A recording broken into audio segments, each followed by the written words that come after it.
आप जन्मदिन की बहुत बहुत मुबारक हो आपको। हम लोग ठेले लगा नहीं पा रहे, हमें वकील तड़ी देता है थाने वालों को, थाने वाले हमारे ठेले हटा देते हैं आगे और हमें डंडे मारते, हमारे आदमियों को बंद कर देते। जगह कौन सी आपकी, कहाँ पे लगा? मोड़ के सामने सिंधी। आज कितने साल से लगा रहे हैं आप लोग? 15 साल से ठेले लगा रहे हैं। अच्छा, तो सब अभी आपका तो रोजगार ही छिन गया, मतलब 15 दिन परेशान है, घर में रोटी से परेशान हो रहे हैं, हमारे को भगा देते हैं डंडे देके पुलिस वालों के हाथ से। अच्छा, हनी तिवारी वकील। अच्छा।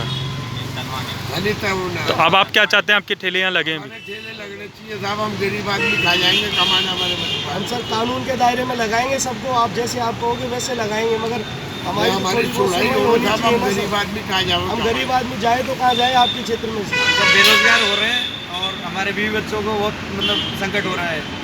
अब अनिल तनवाड़ी ने खुद के निजी दुश्मनी निकालने के लिए हमारे ठेले नहीं लगाते। कोई नहीं भगाता, फोन ठेले हम लगाते हैं, थोड़ी देर ठेले लगा लेते हैं, फिर उनकी गाड़ी आती है, किसी को बोलते भी नहीं है, ठेले वाले से बात करना भी पसंद नहीं करते, उनका शक्ल देखना भी पसंद नहीं करते। वो आते हैं उधर साइड में जाके थाने वालों को फ़ोन करते हैं, थाने वाले सीधे आके हमारे ठेले हटवा देते हैं, भगा देते हैं। और आज आदमी को भी पकड़ के ले गए थे, एक आदमी को पीसीआर में ले गए थे बैठा के।